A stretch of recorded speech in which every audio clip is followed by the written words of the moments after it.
Blog Talk Radio.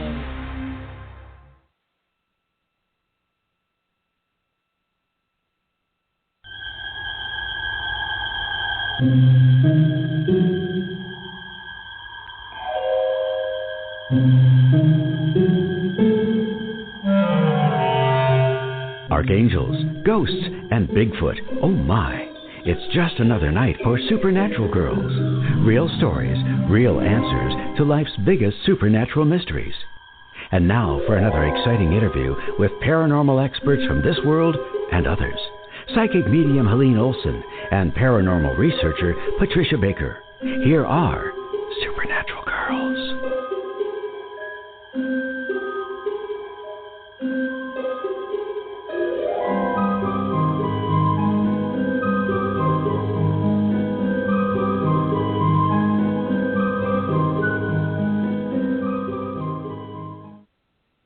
Welcome, everyone, to another episode of Supernatural Girlz. I am your host, Patricia Baker, and I am here with my co-host, Helene Olsen. Helene, welcome back. Thank you. This is so exciting. I'm really happy about the new night, and I hope everyone else is too, because it kind of frees up a little bit of our schedule, doesn't it, Patricia? Well, it does, and we wanted to be on the most popular night for Blog Talk Radio, and this is it. So we are part of the popular time frame now, and it's just great to have you back on the air with me. Thank you so much for rejoining the show. You. Thank you. We have a ball, don't we? We do. We have actually too much fun. It is a little bit too much fun. Which is all and tonight, good. And tonight you're introducing Patricia Kirkman, right? Yes, we have Patricia Kirkman. She's going to be on I love her. I know. She's amazing, and she's going to dish on all the celebrities. I can't wait to hear. Oh, that's always fun. Oh, so much fun. I know, and she's such a great numerologist and astrologer. I mean, she knows it all, so it's really going to add another dimension to the Supernatural Girlz show. So yeah, it'll be fun. I do have to comment on the weather, though, just for a minute. Of course. Of course. It's been perfect this week.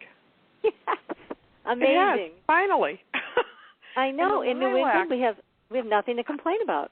I know, and we've had lots of liquid sunshine, lots of rain interspersed with that, and the lilacs were just amazingly abundant. I just can't even believe my lilac bush. Oh, how nice, huh? Yeah. They're so fragrant and beautiful. Oh, they are, and you must be having a lot of success with all your planting, right? Well, it's now in that hard work stage. So there are some things that are growing happily, like the cold weather crops, like lettuce and things. So that's all good.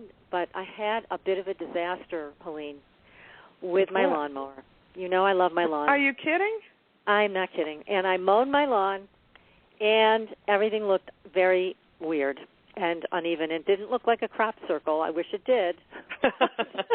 It just looked like a mess, and so I started yelling and screaming, I need a new lawnmower. And my husband took a look at the blades. He goes, well, this is the reason why. One is bent, one is broken. so we're now too many rocks there, Patricia, that's all. I know it. The pebbles get caught. Way too many rocks, So I've been over them a few times, I guess. And so, anyways, I'm anxiously awaiting my lawnmower blades. And I always have to talk about this because you know how crazy I am about mowing the lawn. So next time I'm out there, I'm going to demand to sit on that lawnmower for at least 30 or 60 seconds just to see what it's like. But I don't think I'm going to love it the way you do. I think you will. Once you sit there and you get out into that expanse of lawn, it is like another cosmos. So well, it's a perfect way to meditate and just be with nature, I guess. Yeah. It is. You get away from it all. There you are in your lawnmower. I know. I can't wait to share this experience with you. It'll be fun. It'll be great. Well, I'm still trying to wrap my mind around this new time. In fact, I have to apologize to Rom. She's been so gracious. I gave her the wrong time for the show. I told her to call at 10 of 7, and Rom, being as astute as she is, she called me right away and said, you know what, I think the show starts at 7:30. I'm like, you're right. So I apologize. But this is like the transition. You know, it's like I was just saying, it's still daylight out, and we're doing the show. It's very different, very different. It is different, but it's fun, and it's a good change.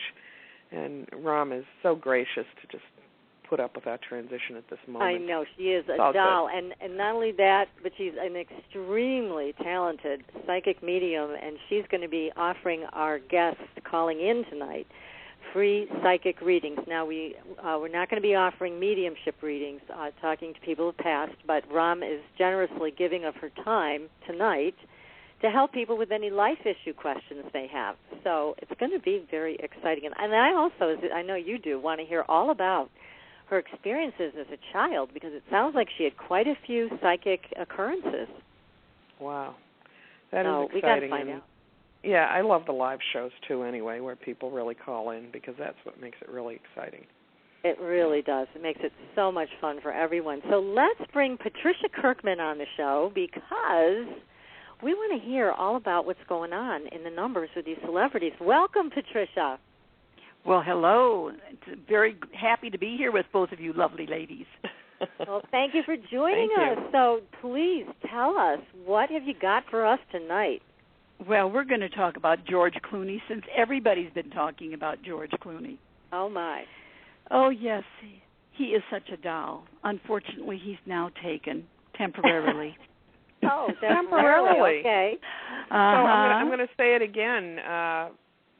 David Letterman, I think it was, had a skit on about George Clooney and the giant diamond ring he gave his fiancée, and then they showed the ring. You know, the wedding will be canceled when the ring dissolves and the diamond disappears into it's nothing. Definitely ice.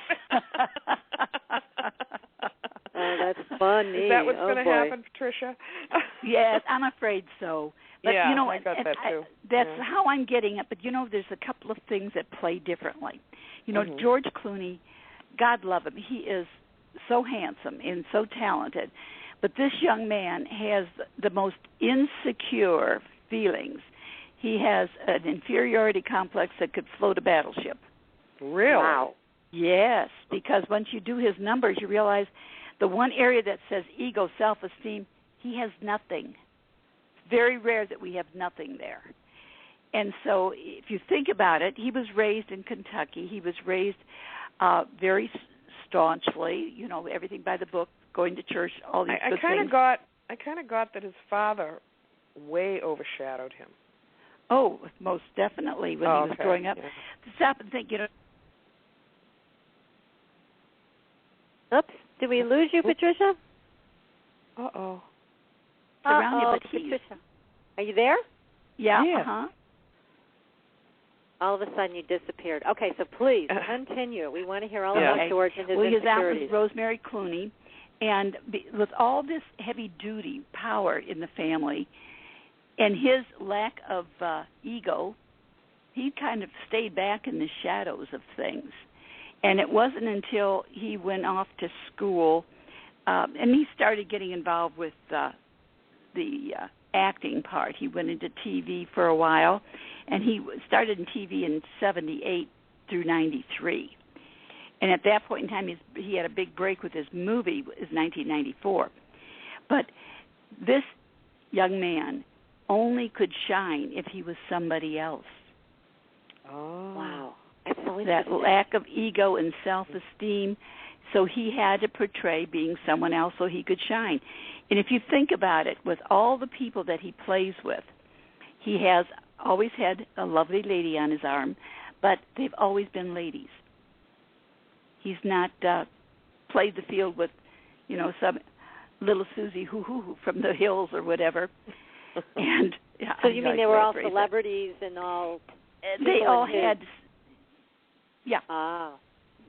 If you think about it, they're all had good reputations. Okay. Mm-hmm. So that being said, when you take a look at his chart, he being as shy as he was a very good team player, very creative at how he dealt with things. But he didn't start into the TV part until he was going into a 7-year. The 6th year, we want things to be perfect. And that's when he stepped out into his own space. But as someone else, he could do well. Then he went into the movies, always doing very well. But even with the people that he ran with and runs with, who are all very high celebrities in their own right, he's never been one of these, they're certainly not the Rat Pack, you know. They have a lot more, the Brad Pitts, the people that have more stability. Yes, definitely more substance to who they are and how they handle things. So that being said, he had to have something to bring him out in the light even more. So that was the glamour girls on his arm that were intelligent, not necessarily top cream of the crop, but smart. So when we're taking a look at his issues, when he got married the first time, he was in his 9 personal year. And for those that are aware of it, when we're in a 9 year, we don't do anything new. 9 is endings when it comes to the numbers. It's wrapping up what's been going on the last 9 years. He was in a 9 year when he married this lovely young lady back in 89, and it ended in 93. And they divorced in his 4 personal year. That was the time of ending and wrapping up and getting things on the road. He was more businesslike in ending this relationship. It wasn't a nasty whatever. It just didn't work. And for him, his 9 years seems to have some major impact for him. In his 9 year in 2007, he was in a motorcycle accident. And 9 does tend to have some accident proneness with it. And here he is, 2014, in his 9 year, 4 months, and he proposes to this young lady. So I think the 9 is ending. He divorced in his 4 year, and he proposes to this young lady in his 4 month. His track record for 9s and 4s aren't too red hot. So what do you think is going to happen, Patricia? What's the prognosis? Well, I think what's going to happen is I think this is going to go for a while, and we've got 2 ways of looking at this. Firstly, because this young lady is extremely intelligent, and she knows what she wants. She plays hard to get. She knew how to play it just right. She got his attention, and she is very intelligent in her own right, and so is he, by the way. Not only is he extremely intelligent, he's also very intuitive. But for this period of time, I think that the relationship will go forward for a period of time, and because they're both involved in what happens universally, they're really aware of what people need and how to help others. He being involved with the UN and the background that she has and what she's involved with, I think that this could make a very good match, but it could end up being more of a match like the Clintons. It's business. Ooh. Business. It may start out with "I love you, I care," but if they stay, it will be because it's business. Oh my goodness! Wow. So he's repeating a pattern. It sounds like. Oh, most definitely. But like I said, the part that's interesting about this is the fact that it may end in 4 years' time, or it will go on, but we'll see that it's reshaping itself, and they're going to be bigger players in the more global aspect of things. Wow. I see him eventually possibly moving away from the acting theater if he becomes more involved with the political arena that she's in. Very interesting. I found it very amusing that as hard as I looked, this young lady, you can find her birthday nowhere. She's 36 years old. She was born in Beirut, Lebanon, but there is no place that I've been able to find a birth date for her. And I've gotten a hold of other people in the field. No one has been able to find her birth date. So if any of your listeners out there know it, give us a call. Yeah, we want to know. That's for sure. But it's going to be interesting to watch how this plays out. Absolutely, Patricia. He's so versatile in so many ways. He's very flexible, but the family situation, he never really had a chance just to be a kid. He always had a lot of responsibilities, even as a youngster. Even though the family had money, they were treated in an obligatory situation. This is what you do for what you have. It wasn't just a play game for him. Wow. He wasn't out with big cars. This is so interesting because it shows us, we all have issues. Even big celebrities that seem to have it all. Yeah. They also have their own challenges, and these are they do. Patricia, thank you so much for coming on the show. We're going to have you on again next week and the week after, so different celebrity every week. That's everybody listening, if you want to hear about one of your favorite celebrities, then please send us an email. You can find our contact information at supernaturalgirls.com. Patricia, thank you so much. Oh, you're welcome, you, and have a great show, ladies. I'll be listening in. All righty. Thank you. Bye-bye. Bye. She's a great reader, isn't she? She really is. I love her. Oh, amazing. She knows the numbers. Those numbers don't lie. No, they don't. Oh, no. Goodness. Can't hide. Can't hide with Patricia Kirkman in charge here. Well, now we are going to bring on our fabulous guest, Dr. Rom Weber, who is a very talented psychic medium, internationally renowned. And, Rom, you are live on the air. Welcome to the show. Thank you so much for having me aboard. It's a pleasure to be here.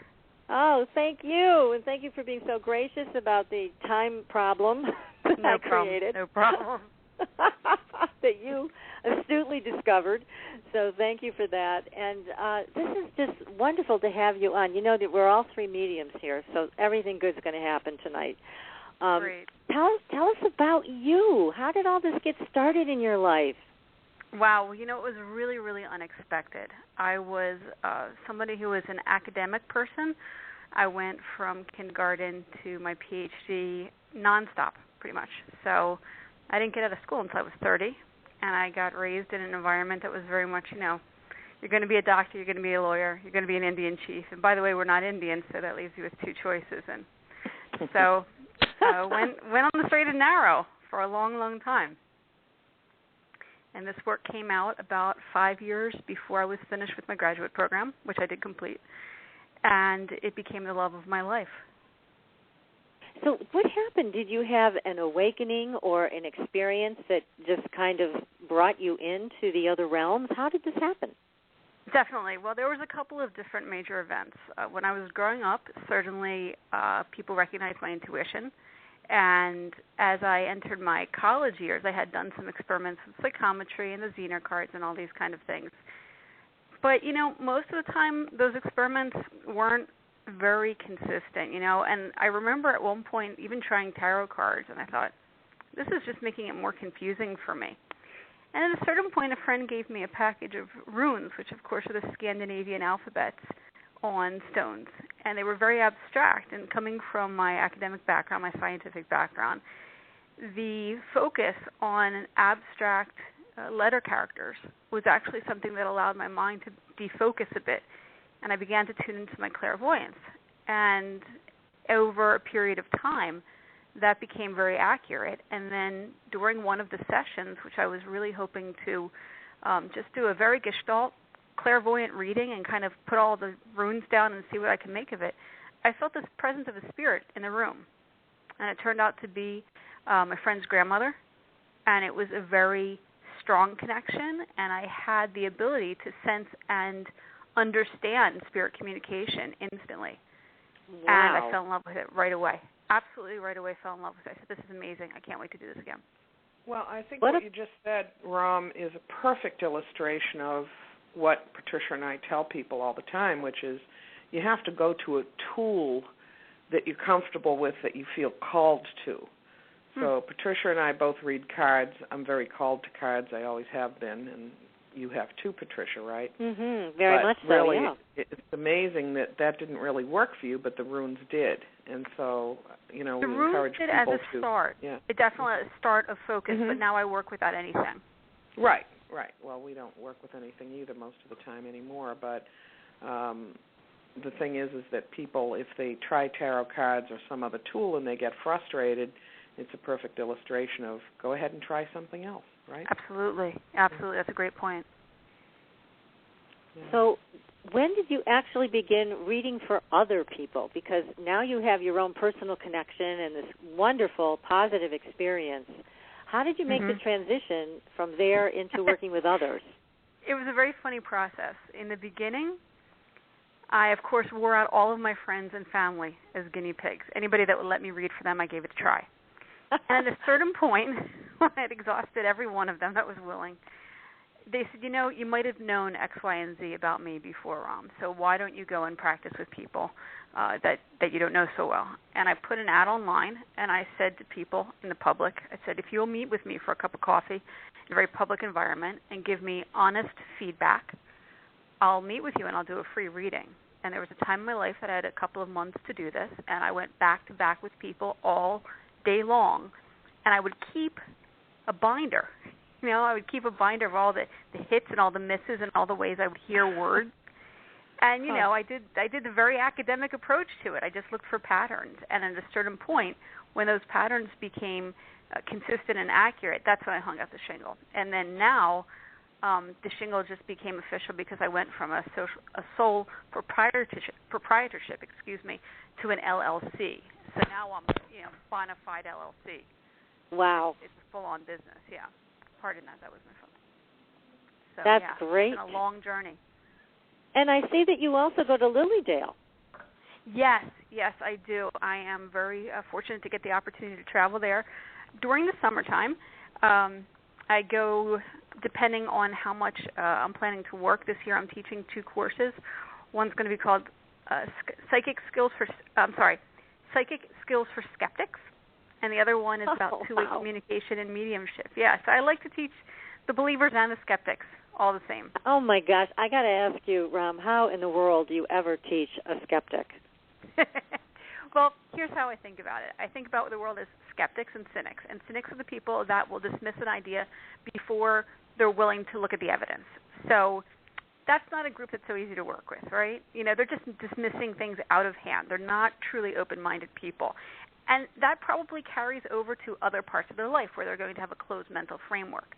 A skeptic is someone like myself who says, where's the beef? Give us the evidence, and then from that information can make an informed judgment for themselves. So with the skeptics, what you've got is people who want to say, let's see what we can do. And what I like to do is I like to recognize that psychic skills and intuition are the exact same capacities talked about in 2 different ways. When we talk about intuition, we talk about the mind, the biological basis for our channels of perception. And when we talk about it as psychic, we talk about the same exact channels of perception, but we credit it to the solar spirit. So for people that don't believe in the solar spirit, we can still say, hey, these tools can be biologically based. It can be all from the brain. It doesn't matter. What matters is, can you perceive the information, and can you give that information accurately? Wow. Well, it sounds like it's a very effective way, then, to work with skeptics. And sure. And I like your differentiation between a cynic and a skeptic. I think that's excellent information. Thank you. I think it's important to get out there so people can know what they believe and how they came to, get to that place of belief. Well, it is. And, again, I call my husband he is the universal skeptic, and when you look up skeptic, there's his picture in the dictionary, but now I may have to change it. May have to change it to cynic. So now you know.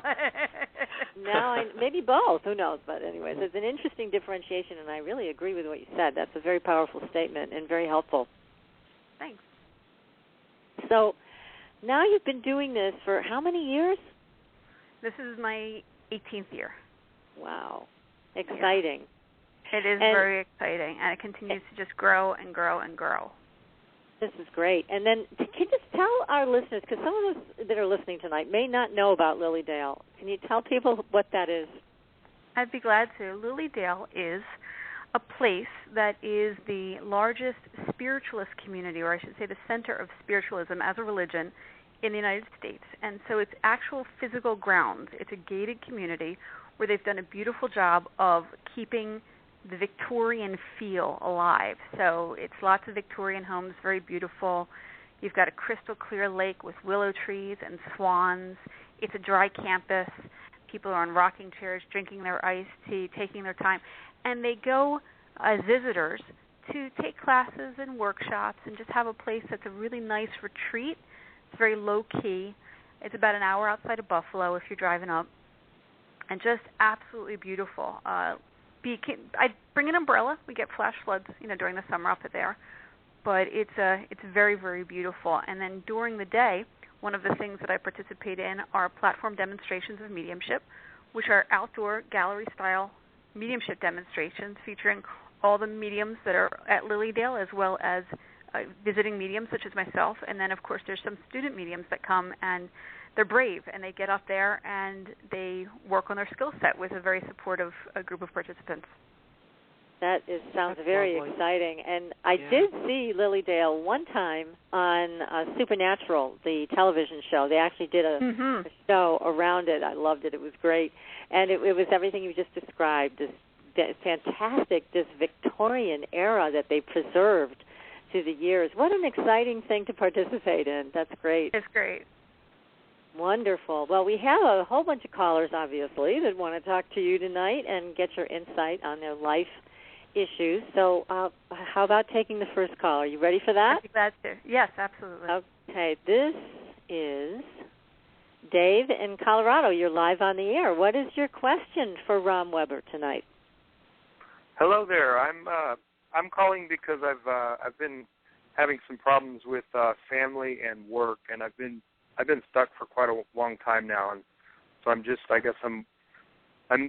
looking for some kind of change, and I don't know what to do next. All right, Dave, a pleasure to meet you, work with you tonight. One of the things I'd like you to do is ask me as specific a question as possible so that we can get right down to business. What is one thing very specific that you'd like me to focus on for you tonight? Okay, what can I do to bring along this change? And what area of your life would that be? Which one of those areas would you like? Preferably work, I guess. Okay, so you're looking to change fields to get out of your current working position? I'm not. I that's the thing. I haven't been working for 6 years now, so. You haven't not been working for 6 years? Right. And you want to change that to be working? Yes, ma'am. And no limitations holding you back for getting work? No. Okay. So let me take a look at work now, and I want to look kind of an arch, if you will, with time. So I want to look at your work before, current, later, okay? Okay. Okay, well, as I begin to tune into you, the first thing that's coming up for me very strongly is your sense of pride, okay?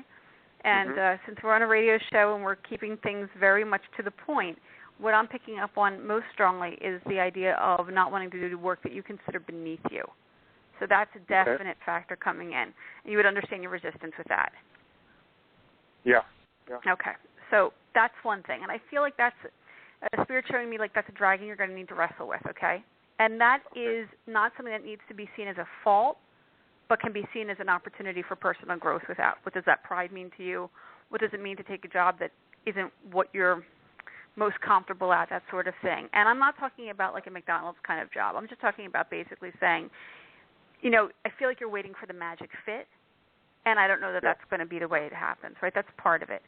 The other one is I'm really getting a sense of disgruntled, and the word rote is coming up. Can you understand that when you were working before, it was just a sense of like, not necessarily like a literally punching of the time card, but you felt like you were going on autopilot? Yeah. Yeah, okay. So that's making sense to you. That's what I'm feeling like with you right now. So I'm feeling like the thing that you want is the challenge, but interestingly, the thing that I'm picking up on that's the most challenging to do is like yourself. It's like you're kicking yourself in your own foot, That's the problem that I'm getting into, okay? So I feel like the word, Spirit showing me like a hanger as if to say, hang up. You got to hang up with this. Get past that. And I see the dominoes falling, and I see that the opportunities will come after that, but I feel like this is a personal dragon you got to need to wrestle with first. I feel like it's a psychological holdback rather than actual lack of opportunities there. And I feel like what's going to happen, though, is that as you progress into this, as you pick up and you say, okay, I'm willing, because you're ready and you're able, but the willingness is kind of holding you back, what I want to give you is the idea that be prepared for a lot of offers to start coming your way at the point that you release that personal dragon, okay? I don't really believe in demons, so I'm using the word dragon, but it's the same idea, right? It's the same idea of getting in your own way. And be prepared to start on the negotiating table, because I feel like you're going to get lowballed when you first get back into the workforce. And I think you'd be kind of surprised if you said something like, well, I was actually considering a range of X to Y. So that's something that's really different. And just, if it takes, fake it till you make it, whatever you need to do it, just do it, because I don't feel like your self-confidence is back to the point where you feel like, oh, my God, here's my first job offer. I can get into the negotiating point. But what I'm getting is you can, and you will be successful. So just to briefly sum up, get back into the solution of getting over that sense of pride and things being beneath you, and go forward with the attitude that you're going to have opportunities coming your way that you need to be prepared to negotiate up from. And I feel like success is yours at that point. Okay. Thank you so much. You're very welcome. Pleasure to work with you on air. Thanks so much for the chance. All right. Thank you, ladies. Bye. Bye, Dave. Bye-bye. Thanks for calling in. Bye. That was great, Rom. Nice, clear advice for Dave in Thank Colorado. You. Excellent. I love how excellent. Spirit works with the pictures, Yeah. And is that how you see things? You receive things in pictures for people? Yeah. I'm primarily clairvoyant and also clairsentient and clairaudient. I mean, I pick up on all the senses and all the channels, but once I get rolling, it's picture pages. Oh, my goodness. Well, that was exciting. Well, we have a lot more callers that have lined up, and for anyone else who wants to get some guidance from Rom Weber this evening, then please call in at 646-478-0828. Again, that number is 646-478-0828. And we're going to take a short commercial break and come right back, and we'll take caller number 2 all the way till the end of the show. We're going to keep going. So stay tuned, everyone, and we will be right back.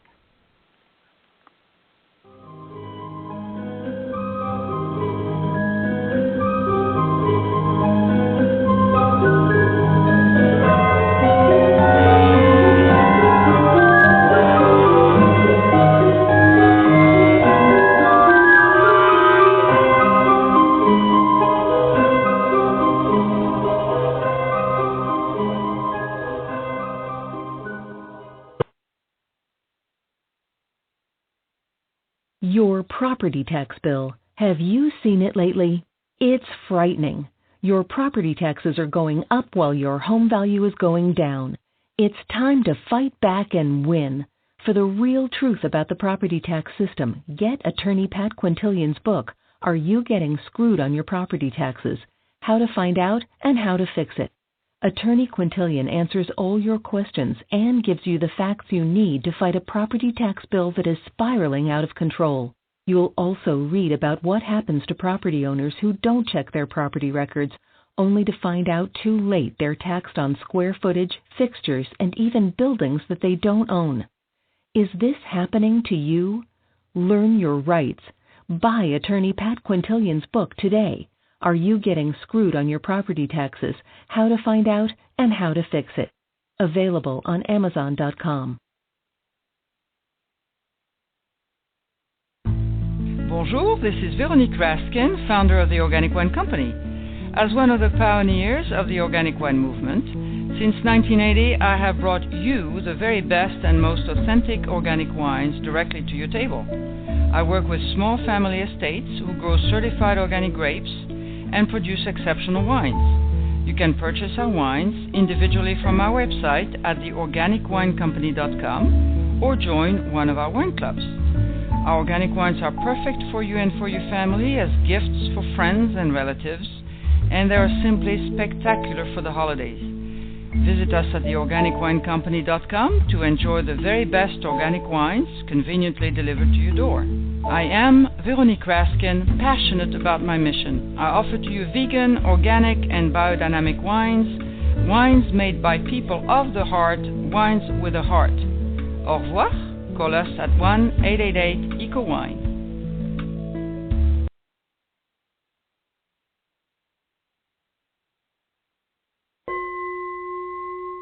Are you ready for a new experience of freedom and powerful connection? Would you like a positive, effortless change in your life? Then come to CosmicFusion.com, where we offer the most advanced energy clearing and expansion techniques in the world, with a quantum vortex energy to activate your divine blueprint and life's purpose. When your soul leads the way with cosmic fusion and quantum vortex energy, you can break clear of past difficulties and blocks with the power of the source. With Cosmic Fusion, the source energy does the work for you. It's easy and effortless. Listen to our free meditation right from our Cosmic Fusion website, the Cosmic Code Meditation. Sign up for one of our interactive webinars today. Come to Cosmic Fusion, www.kosmicfusion.com, to experience an effortless awakening and transformation. Are you ready for an upgrade? Are you ready for a new experience of living in the fifth dimensional magic and powerful connection? Then visit CosmicFusion.com today. CosmicFusion.com.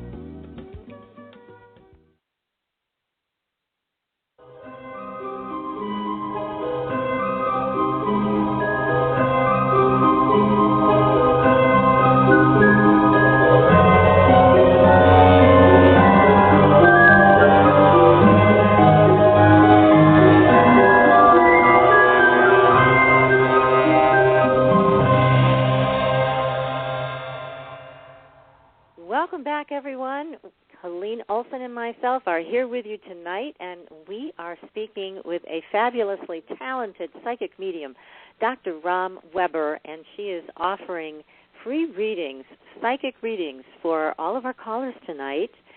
So anyways, Rom, I have a question for you.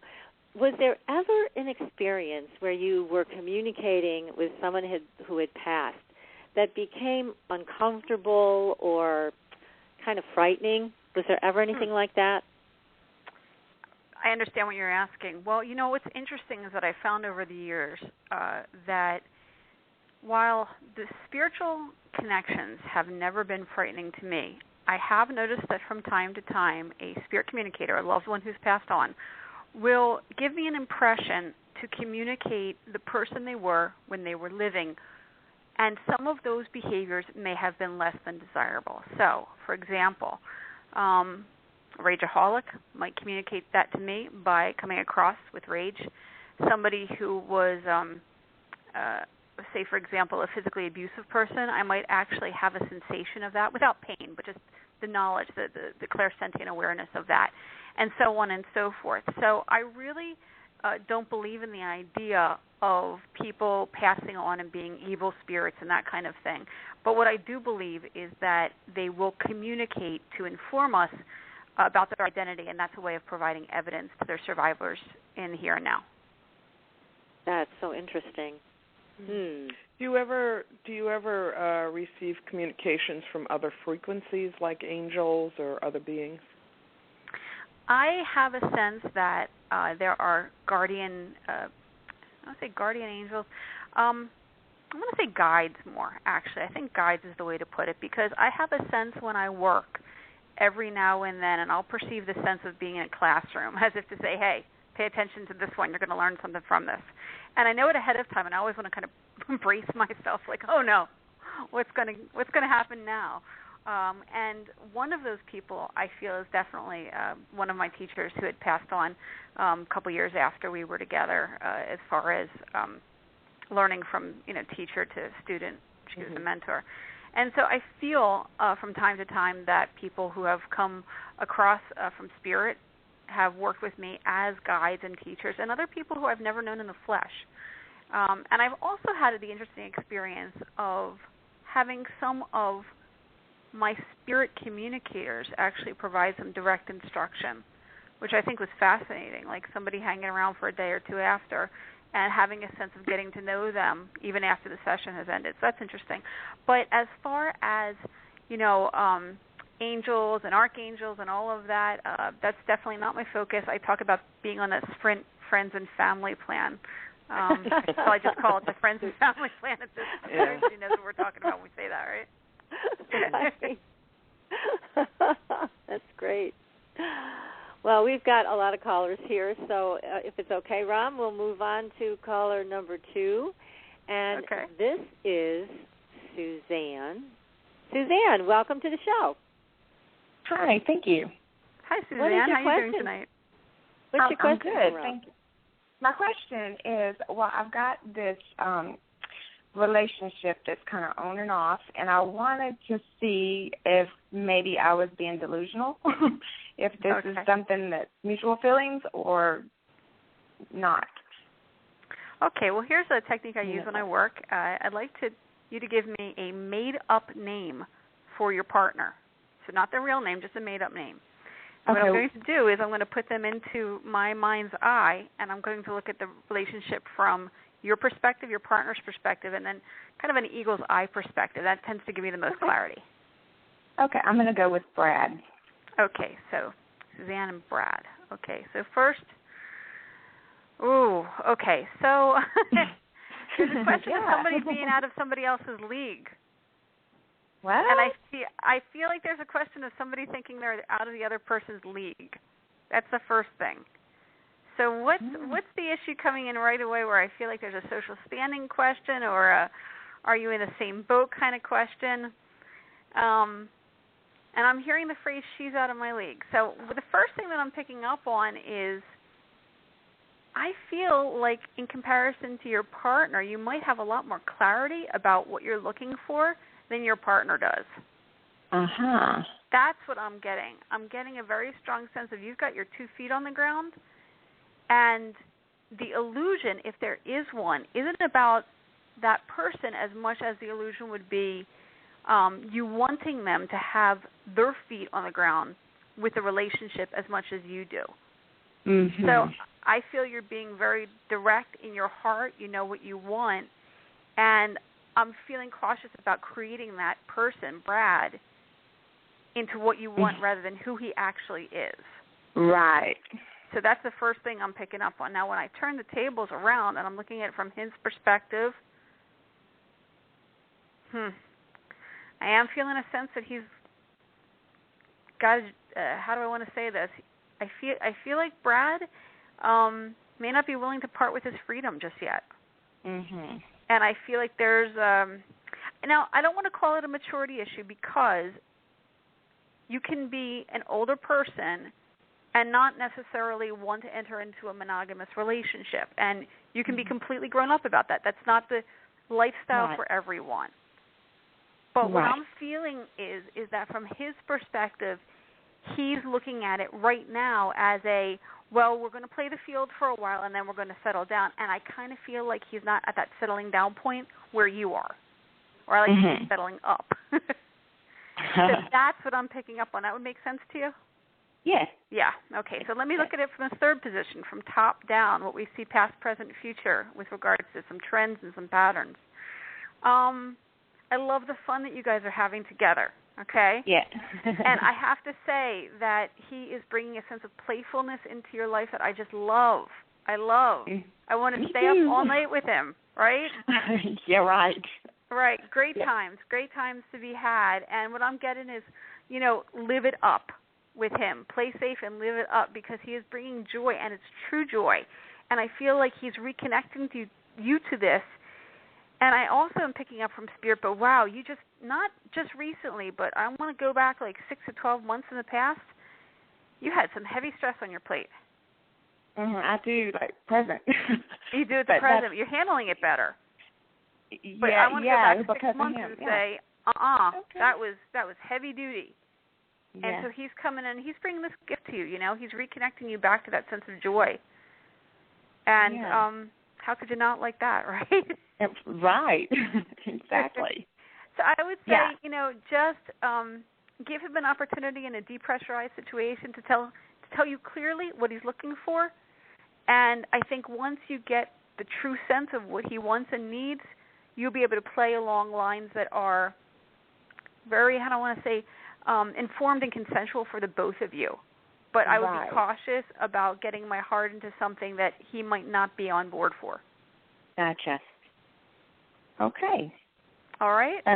That's exactly kind of what I was thinking, so I appreciate that. You're very welcome. Well, I tell you, with intuitive and psychic work, I think one of the things that we do, because a lot of people say, oh, my God, that'll confirm exactly what I was feeling, is it's energy, and we're translating that energy into, English or whatever languages, we're using. Right. But that you can't hide that. You know what I'm saying? It's there or it's not. But what you do with it, of course, is up to you. And when you get information that's confirming it, I think that can be very empowering. So I hope that was of some help to you, and I wish you well and a great time with this gentleman. Thank you so much. I really appreciate it. You're very much welcome. Well, thank you, Suzanne, for calling into the show. We appreciate that as well. Keep listening. Thank you. I sure will. Okay. Bye-bye. You know, relationships, Rom and Helene, don't you think they're very tricky things? And it does help to get another opinion. It does. It does. Well, a lot of what we do is validation, yes. just as you were talking about, Rom, because when you hear it from someone who doesn't know you at all, it is very empowering, and it also brings you more into a realistic view, I think, sometimes. Definitely. Yeah. And you have an interesting technique where you go from their perspective, from Suzanne's perspective, you went over to Brad's perspective, and then you looked at it from above. I mean, that's a really interesting kind of all-encompassing way of three different perspectives on one relationship. Very cool. Before I was working as a psychic medium, I was taking sex histories, so we know where to look. Yes, you know how to work with couples, right? Right. And what he says and what she says, or what she says and she says and he says and he says, no matter what configuration, it ain't necessarily the same thing. No, God, that is the truth. Yes, it is. Yeah. And so, again, that's why it's always helpful to turn to people like you, Rom, and ask, what do you think about this? And especially when there's such a level of unsurety, and that's great advice for people. It really is. Great. So we have another caller we're going to hear now from Pat in Connecticut. Pat, welcome to the show. Thank you so much. Hello to all you women, very powerful, special women. All right. Hello, Pat. Yeah, good evening. I'm going to give you a choice. Would you speak about my dog who's ill or me, whichever you prefer? Well, I'll be honest with you, Pat. I work at an animal shelter once a week, and I have noticed that I do pick up on the loved four-leggers. But on the radio, I'm much better on the human side. So let me work with you and what's current in your life, and how about a specific question with regards to your personal life? Okay. I have been struggling for, how many years now? At least 4, with a real conscious move to change as much of myself as possible. It's been a real struggle. And all areas of my life are difficult, and I'm just sort of holding my breath, waiting for things to break. What do you see in the near future as far as positive movements or gains? Okay. And which of those areas would you like to take a look at tonight? My life in general, where I live, finances, all that's a real struggle. If I had a break in that, my stress level would be better, my mental outlook, so maybe that. Okay, so we want to take a look at finances. Great. And just since we're on the air and it's legal purposes, of course, I need to remind you that I'm not a financial counselor. Or, as they say, you can't diagnose, treat, or prescribe. And with that, let's take an intuitive look at financial matters and see what comes up for you tonight, okay? So we're going to look at Pat and finance. And you know what? I like to make this not mysterious and break it down for you. So what I do is I take your name, I take the idea of finances, I combine them in my mind's eye, and then I'm watching a video with that, right? Okay, and wow, okay. So, Pat, one of the things that's coming up for me right away is your sense of a financial caretaker for others. You'd understand that? Yeah. Okay, so that's what's coming up as the major issue right now, okay? And what I'm getting is this very, it's a Buddhist quote, I believe, and it's the idea that compassion for the world begins with compassion for yourself, or it's incomplete without compassion for yourself. And what I'm getting is a real strong sense of you rescuing other people financially in one way or another. You understand that? Yes. Okay. So the question becomes, can you rescue yourself? Are you willing to provide the same kind of financial compassion to yourself as you are to others? And when I get information, I tell you, it comes in one of two forms. I like to think that it's either positive and says, yeah, from the get-go, or it's a little bit harder to hear, and it's empowering, though, okay? And right now what I'm picking up on you is the harder to hear part, okay? but I feel like this, can give you the validation necessary to make those positive changes. It's almost like having to sit down with your budget and say, okay, I need to allocate for myself in here. Because what I'm getting is that you're a very astute person when it comes to finances. And I'm getting that the finances are there in a way, but it's almost like you're giving too much of yourself away. And understand that? I think so.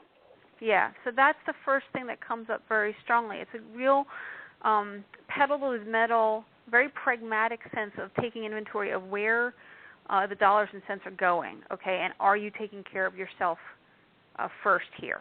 That's a real strong issue. As far as breaks after that, because I know that was the other part of the question, right? The first of all I'm getting is a sense of getting your ducks in a row, and so I want to look at it after that point, what's coming next down the road. I'm getting give back. Because what I'm getting is, it looks like this. It's like right now I feel like the financials are literally being pushed from your energy, like pushed them out. Like I'm not comfortable holding on to that money. And whether that's something that's a conscious awareness or not, there's a sense that you're more than happy to spend it on somebody else and give it to somebody else. But when it comes to holding on to it and delighting yourself with whatever you need financially, that's harder.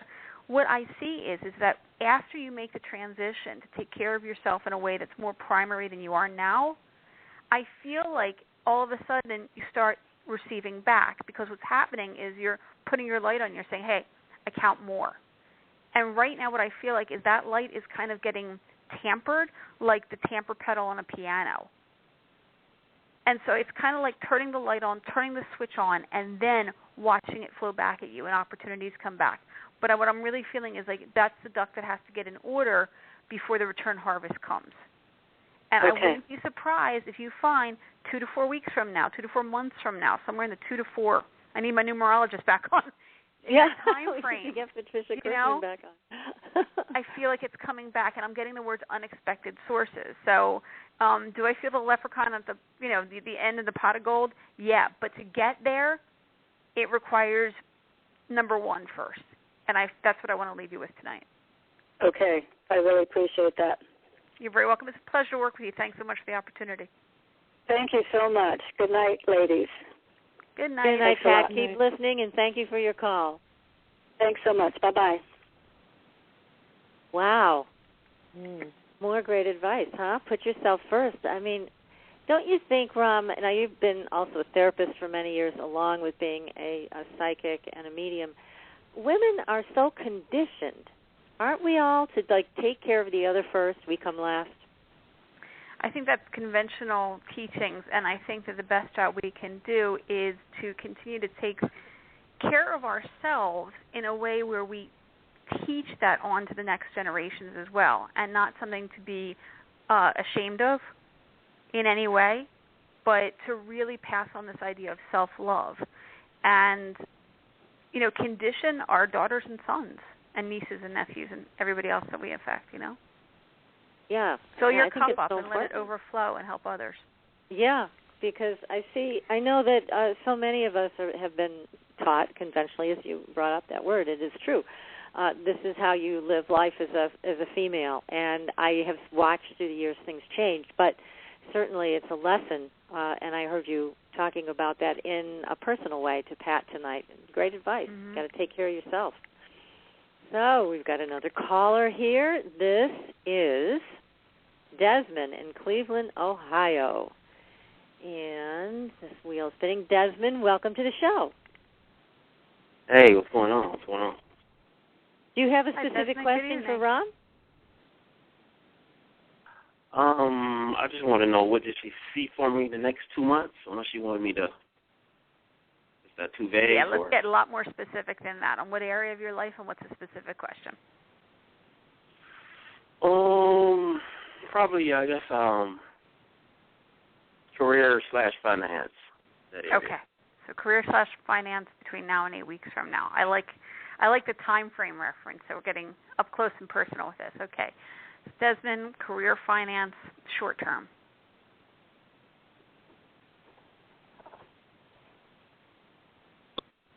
All right. Again, with the disclaimer of I'm not a financial advisor. I work as a psychic in the state of New York, which is for entertainment purposes only. So that we got to be careful about this, right?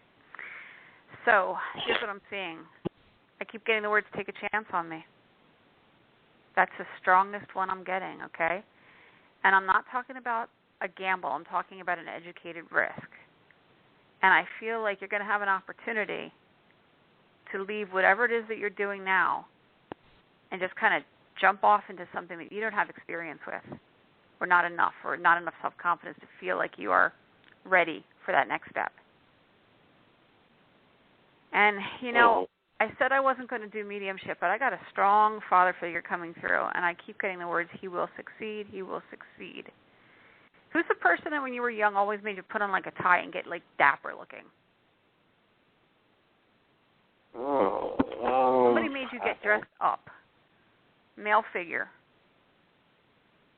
Made me get dressed up? Yeah, like I'm feeling him. You understand? Oh, I mean, my grandfather stayed in Alabama. I visited him a couple of times. It might be my grandfather. Is he wearing a hat or? I just keep getting the sense of a very dapper feeling. This is very much a proper gentleman. You know, shoes shined, belt shined, well taken care of. I'm passing that along to you. And I mean, I'm not going to get into it more than that, but just to say, it's the leap of faith here. And what I'm getting is that if you let yourself relax a little bit, you're more of a people person than you let on, but I'm feeling like you hold your cards pretty close when you're working with people. You feel like, how do I want to say it? I feel like you present in a more shy way in your workplace environment, and I'd be willing to take a little bit more social risks there, so talk to people more. It's kind of getting off the comfy couch with you. That's what I'm seeing as the strongest impression that I'm picking up on. And I'm feeling like whatever you've been doing, it's just been really, frankly, it feels like it's playing it safe. And again, if that's what you want to do and you don't want to have that change, by all means continue to do so. But I'm feeling kind of burnt out if I'm in your shit. You understand that? Yeah, I understand that one. Yeah. I'm like, is it anything to do with like holistic health, or is it like somewhat? Does it kind of connect or correlate with holistic health along the way? I'm sorry, I couldn't hear what you said. The first thing, please. Does it have anything to do with holistic health, or does it coincide later on with holistic health? Or that's interesting. Before you asked that, I was seeing the medical symbol, with the snakes around it. So that came up right before you said that. So yes, I wanted to get the health professions first of all, right? And what I'm getting is this, I get the word therapeutic more than holistic health.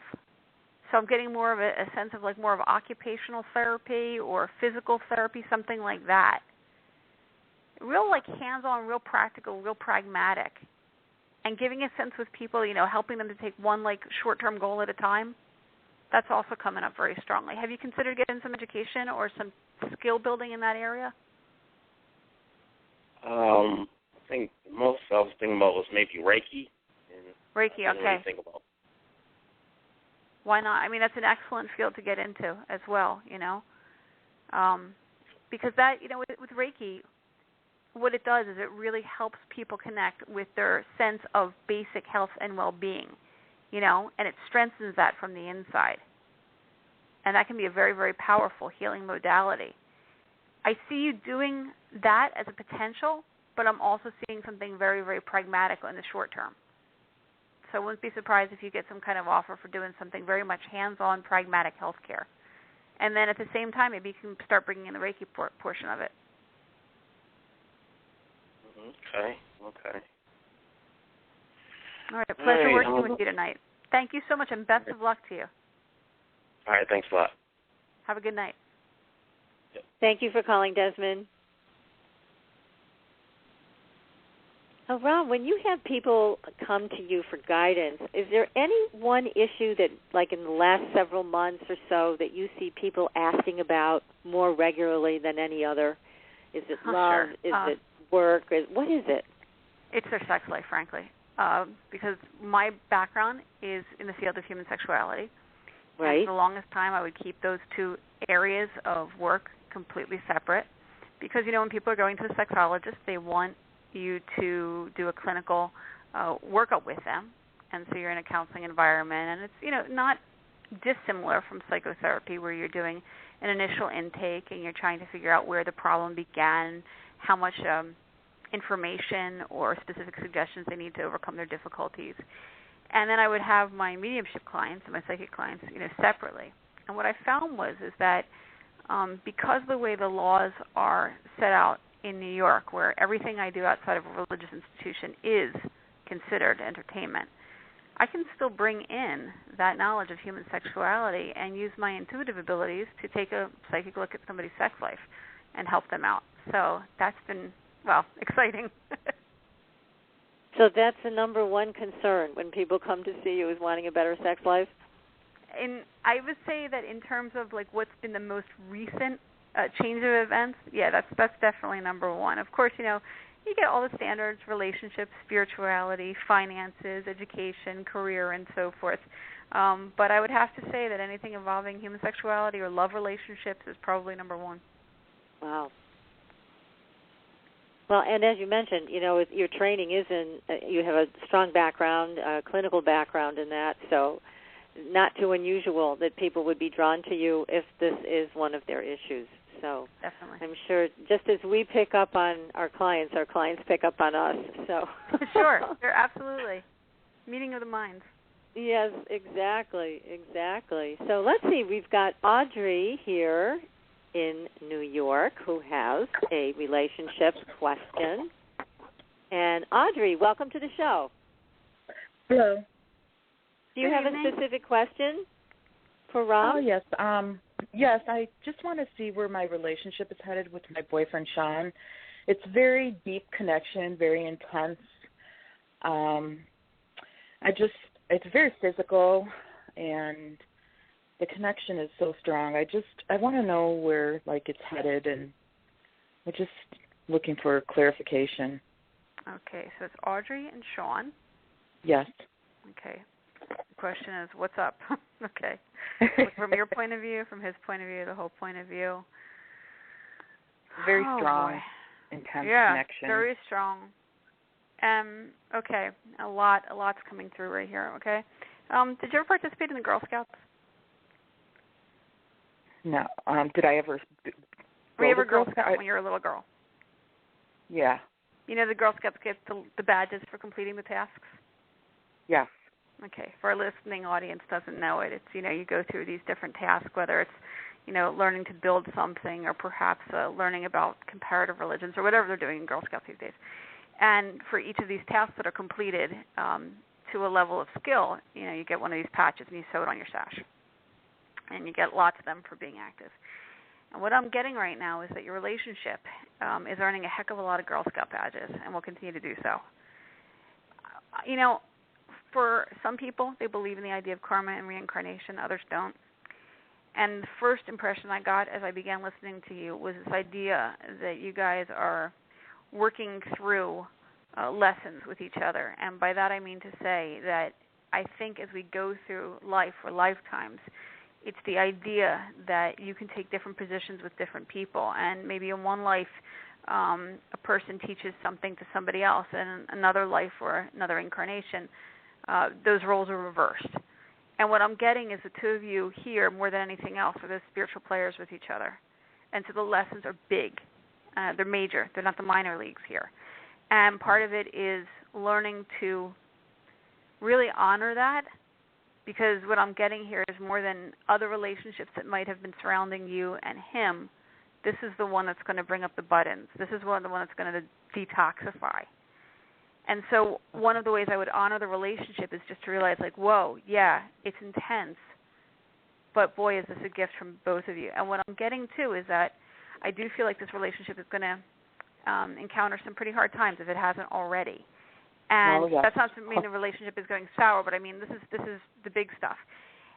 The way I look at it is in my symbolic vocabulary, if you will, is this idea of dark angels. It's the idea that somebody comes through to you in life, in a relationship, and at first it seems like, oh, this is just, a ton of cow, you know what. And it's not, because it's through those experiences that, you become the better person. And I feel like there's a lot of that going on. The question is how to keep that relationship loving and happy and healthy while all of these lessons are being met, right? And so a lot of it here is just to say, hey, put emphasis into those times where you guys can connect together without the pressure, and realize like, oh, yeah, you're doing this, you're doing that, you're doing the other. You can take a break from it. It doesn't have to be worked on, And what I'm getting is I'm being shown like Michelangelo's David, the idea of a sculptor chipping away at a stone. And you can spend a lot of energy chipping away, or you can appreciate where you've gotten with the sculpture so far. And I think that's a lot of it, is how comfortable you can be with each other while it's a real work in progress kind of deal. You understand? Yes. Yeah. Yes. And I know it's not where you want to be at all. And I'm feeling like the words heebie-jeebies and uncomfortable and There's almost like a switch factor of like, really? This is getting me under the collar? And it's like I'm picking up on how you're feeling too, and it's a real feeling of like, oh, this is, I wanted to get off the comfortable couch, but this is kind of in no man's land here, Right. And I'm feeling like, stay with it, breathe, keep your center, keep returning to your center, and have a great time in the process. There is serious potential here that I'm picking up on. Okay, if you guys are looking for a permanent partnership here. That's there. I'm definitely getting that potential is there. But what I'm also getting is been there, done that, which tells me that either you've had it with each other directly in like, another incarnation. Or that you're going to be bringing baggage from. He's divorced. Okay, so at first when we were working together at the beginning of your call, I was getting a sense of another woman, but it wasn't another woman in the sense of somebody on the side. It was a sense of baggage being carried from another relationship. So I feel like it's safe to say he's not fully done processing that relationship yet. No, he's still going through some divorce things. Yeah. But what I'm also seeing is this idea of like a Japanese vessel. And what happens when it's this beautiful thing that happens in Japan where if a bowl breaks, like an ornamental bowl, there's artists that have filled those cracks with gold. So the bowl never gets back to the way it used to look, but it's more valuable now, and it's more beautiful now. And I think what you're going to end up with him is the more beautiful version. But let him fill those cracks, and let him do his work, and keep your ground. Okay. You're really going to have to keep your ground here. You mean don't pressure him, just like go with the flow right now? Let him do the work that he needs to do, but keep your boundaries healthy. Okay. That makes sense? That's what I've been doing. Yes. Oh, yeah. Beautiful. Yes. Keep on keeping on. Keep on keeping on. Beautiful. Thank you so much. You're very welcome. Pleasure working with you tonight. Thanks for calling. Same here. Thank you so much. God bless you. God bless you, too. Thank Bye-bye. you, Audrey. Thank you. That's great. Again, much-needed advice here. Wow. So how you doing, Rom? Should we take a short break, give you a chance to catch your breath, and we'll come right back? I'll catch my breath. I'll have a little water and keep going. So everybody stay tuned. We are going to take a very short commercial break, and we'll be right back with Dr. Rom Weber, who is very generously doing free psychic readings for our callers tonight. The number is 646-478-0828. So please call in. Our call screener will put you in the queue. And stay tuned, everybody. We will be right back.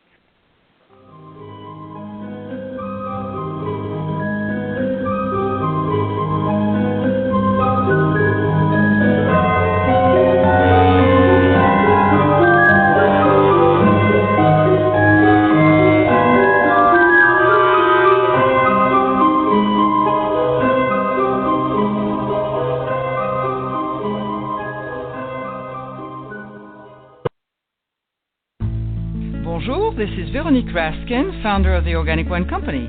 As one of the pioneers of the Organic Wine movement, since 1980 I have brought you the very best and most authentic organic wines directly to your table. I work with small family estates who grow certified organic grapes and produce exceptional wines. You can purchase our wines individually from our website at theorganicwinecompany.com or join one of our wine clubs. Our organic wines are perfect for you and for your family as gifts for friends and relatives, and they are simply spectacular for the holidays. Visit us at theorganicwinecompany.com to enjoy the very best organic wines conveniently delivered to your door. I am Veronique Raskin, passionate about my mission. I offer to you vegan, organic, and biodynamic wines, wines made by people of the heart, wines with a heart. Au revoir. Call us at 1-888-ECO-WINE. Your property tax bill. Have you seen it lately? It's frightening. Your property taxes are going up while your home value is going down. It's time to fight back and win. For the real truth about the property tax system, get attorney Pat Quintilian's book, Are You Getting Screwed on Your Property Taxes?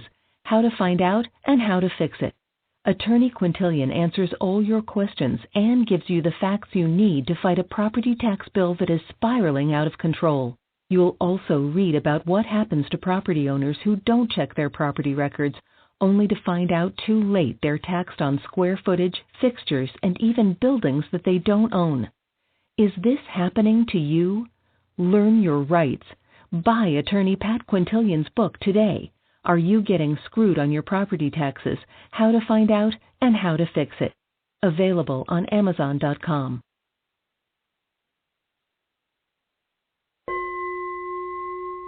Are you ready for a new experience of freedom and powerful connection? Would you like a positive, effortless change in your life? Then come to CosmicFusion.com, where we offer the most advanced energy clearing and expansion techniques in the world, with a quantum vortex energy to activate your divine blueprint and life's purpose.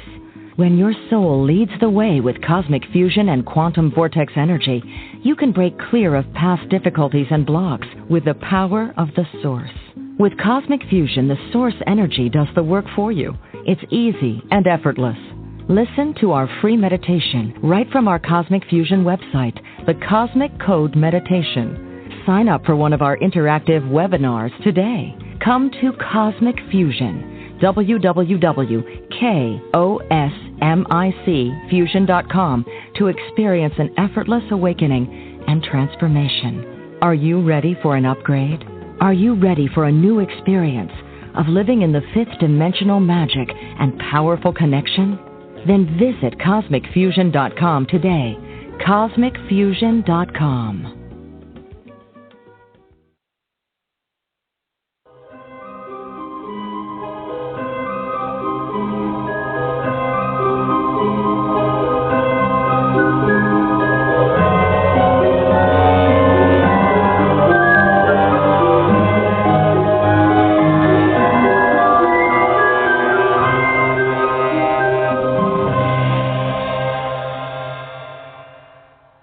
Welcome back, everyone. We are speaking tonight, Helene, Olsen, and myself, with Dr. Rom Weber, very talented psychic medium, internationally renowned. And it's great having somebody else do the heavy lifting, isn't it, Helene? It's nice to sit back and watch a wonderful woman do her very exciting work. I'm having a ball, and honestly, I have to say, Dr. Rom, you are just a remarkable reader. And thank you very much. Great. The connection that you have is very clear, and I think it's extremely helpful to people. Yeah. Thank you. It's great. Thank you. And you are doing the heavy work, so we're happy tonight.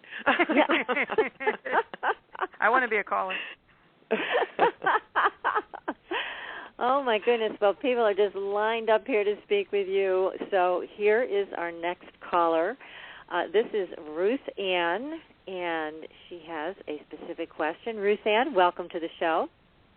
Thank you. I'm so excited to be able to talk with Rom. My question is this. I have many gifts, talents, and abilities, and I want to know what is my life purpose that will bring me much joy and happiness in my life. Wow. Okay. Let me reframe this a little bit. How about more than one life purpose, okay? How about a lot of influence? Okay. Nice to meet you, too.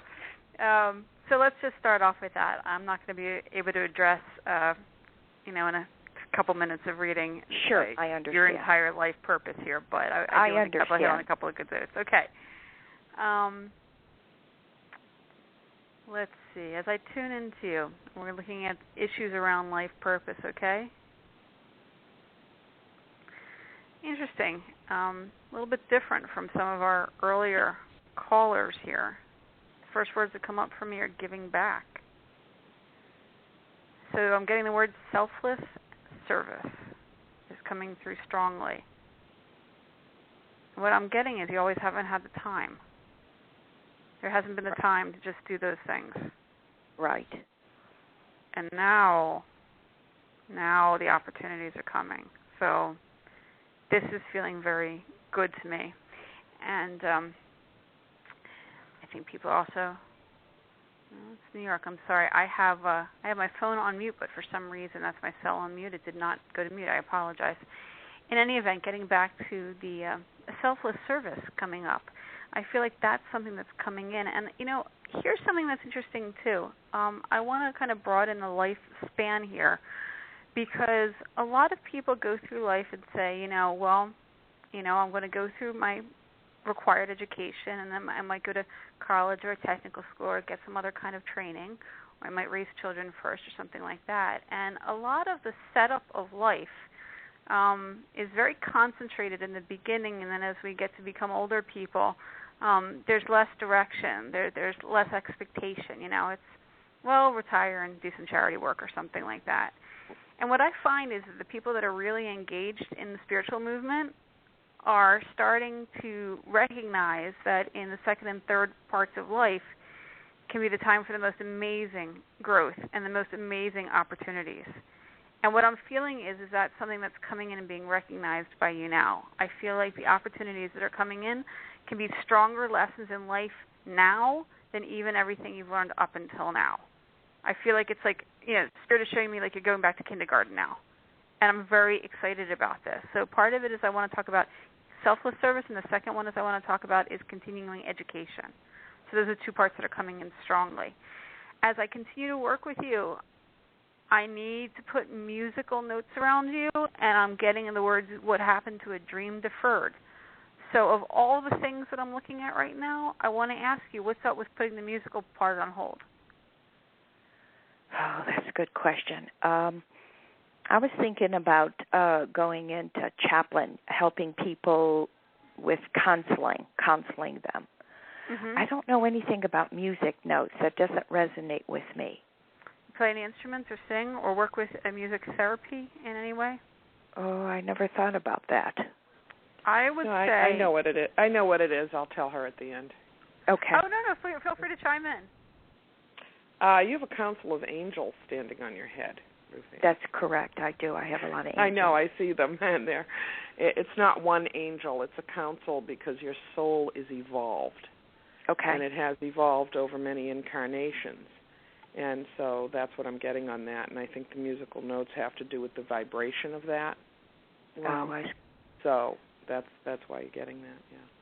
So when you get the vibration of that, what would you suggest? No, Rom is seeing the vibration because the angelic realm comes with that frequency of music sometimes. I see. So she saw the visual of that. Yeah. Oh, yeah, I can hear the music. And it's not music per se, the way someone plays the piano. It's more the way their vibration seems like music when I hear it. Oh, I see. Yeah, because I have a lot of angelic beings around me. I know that because I've seen them. But you also have a council that's with you. And what a council is a group of angels that sort of act as a group guide. Huh. They're either angels or ascended masters. They always look the same to me. They're kind of old men in white robes, but you do have a council with you, and that's been throughout your life. Yes, I agree with you. You came in with that, yeah. So that makes a lot of sense to me. Then what would be my life purpose now? Because I'm 68. And that's the part where we're talking about, yes. looking at life in all the different areas. And I feel like that selfless service that came in when I said the selfless service and you were talking about the chaplaincy. Yes. That feels like that's right on board, and it really feels like this is the time that you have to give 100% now. So I'm feeling that very, very strongly. Yeah, since I have all these angelic beings and ascending masters, they can guide me into the service and helping people with their journey of life. Absolutely, and you have much experience to draw upon, so that'll be a great opportunity for you. Yeah, but don't sell yourself short, Ruth Ann, because you've been doing this all your life. They're telling I know it, you've always and not guided paid. people. And you've always guided people. You've always helped people. It's sort of like you've done this all your life. You earned the right to be in the vibration that you want to be in now and continue your service. But it's not a pressurized thing. It's not like something that you must accomplish at this moment or else you'll have to pay later. We're not I hear you. It's not a punishment, it's a reward, okay? Yeah, so that makes a lot of sense. She mentioned continuing my education. Mm-hmm. So there is a 1-year educational course to become a chaplain. And there you know, in today's society, you need that certificate if you don't have it. But I've been doing it all my life, directing people, helping them, because of I'm like the King of Hearts. I have so much love in my heart that I share it with other people. That's wonderful. Yeah. That is wonderful. So I will go that direction, and if it changes, I will then go with the flow. But this wonderful. was wonderful. I wish you much success with it. Thank you so much for calling in. Well, listen, this is a blessing for all of you, for Patricia, Helen, and Rom, for this wonderful opportunity and this direction that I need to go into. I appreciate all of you, and thank you for your good work, and have a beautiful and blessed night. You too, Ruth Thank Ann. you, Ruth Ann. Ann. Thank you so much. Yes. My pleasure. Thank you. Night. Good night. Bye-bye. What a lovely spirit, huh? Oh, yes, she is. Beautiful. Yes, and to come in with a council of angels, my goodness, wow. Yeah. Now, I have a question. Is anybody would not come in with a council of angels? Are there times like that? That's an interesting question, and in fact, really, not everybody hears from angels. Not everybody. When I say she came in with a counsel, what I mean is that her soul was so evolved that she already had all this guidance that she's gathered over a long time. Oh, yeah. I see people, most people don't have a counsel standing on their head. Just like that, Yeah. Yeah. Yeah. Anybody who wants to connect to angels can open and actually, focus on that frequency. There are lots of people who read angel cards, and they are getting messages from the divine and so forth. But the angelic realm is in service to humanity, and they're especially prevalent in the past 20 or 30 years because we're in tough shape, honestly, Rom, That's the way it is. So they've been ever more present recently, okay? But someone like Ruth Ann, she actually was already very evolved soul before she got here, so she has all this extra guidance with her. Yeah. Wow. Wow. Nice gift. Boy. Yeah. Living right. Yeah. So let's see. We've got so many callers. Oh, my gosh. Okay, we're going to try to get to as many as we can. And now we are going to get Susan in California on the air. Susan, welcome to the show. Thank you. Good evening, Susan. Hi, how are you? Good. My question tonight is, how successful will I be at selling my house? Okay. So, Susan, successful sale. Is it currently on the market? Like, where are you at in this process? I have not yet put it on the market. I'm actually in California, and the house is in Illinois. And so I need to go back there and try to get it in shape to sell. What I'm getting is very strongly you're going to have a manager doing it for you. So that's the first thing. I don't feel like it's something that you're going to be doing without a third party. Oh, so I would have a realtor, you mean? You'd have a realtor, okay. Because I know some people go owner direct, and I don't see that coming out with you at all. Okay, definitely so that's the first thing.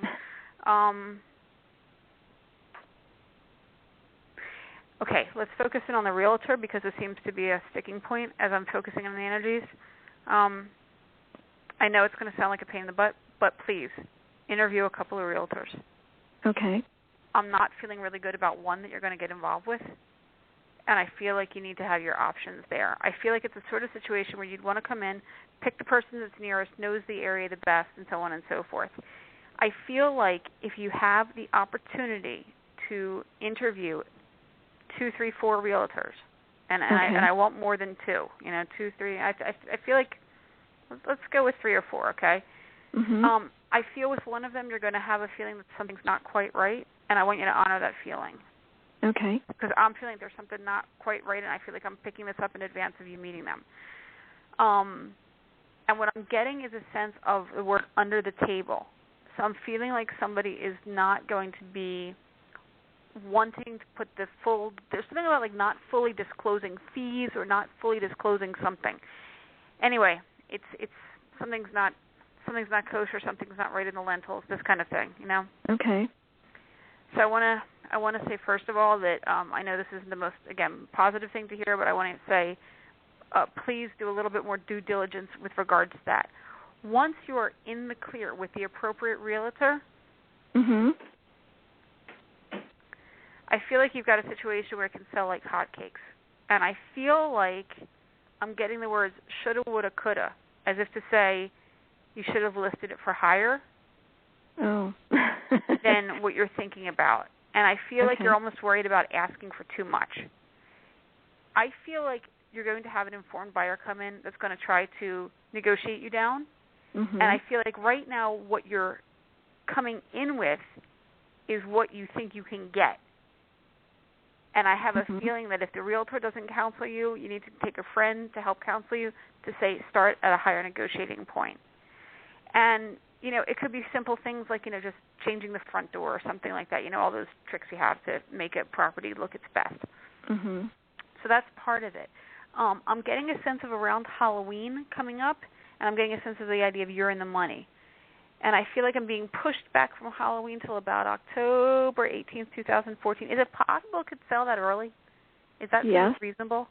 Yeah. Yeah. I want to say, I'm feeling something very hot between, say, October 18th and November 5th, 6th, 7th, 8th. Yeah, October 18th and November 8th. I don't want to go much further than that, right in that 3-week time frame. Okay. That would be and what great. I'm getting is good luck, yeah. So I'm feeling like you've got a very sellable property in your hands. So just basically those 3 things, just to recap. Interview your realtors and go with your gut with that. Mm-hmm. Set your price higher than you think you would get because you're going to have a negotiation involved. Don't end up with the shoulda, woulda, couldas. And again, a time period between about October 18th and November 8th, 2014 And you know what? If I hit it on the money, send me an email. I will, I'll celebrate absolutely. With you. I appreciate that so much. Thank you. It's been weighing on me so much for a long time, and it's finally something I just have to do. Yeah, I see you celebrating, with the New Year's plans, just feeling so much lighter, like literally, this is off your back. So best of luck with the sale. Thank you very much. Everything I appreciate go with, the highest and best intentions. You're very welcome. Okay, thanks. You're welcome. Thanks for calling, Susan. Wow, that was great advice. I mean, I love the way you read, Rom, because you give people real stuff to hang on to. Thank you. It's great. It's great. Are you up for another call? Yeah, I'm in the zone. You're in the zone. We've hit the stride. All right. Okay, let's see. I'm trying to take people in order here who've been so patient. And it looks like we've got Ellen in Maryland. And let me get Ellen on the air. Ellen, you're live on Supernatural Girls. Greetings. Thank you so much. Greetings. Pleasure to work with you tonight, Ellen. How are you? Good. How are you doing tonight? Good. I was curious if you see any relocation or any job relocation or moving at all for me in the next, say, 6 months or a year. Okay. Let's take a look at that.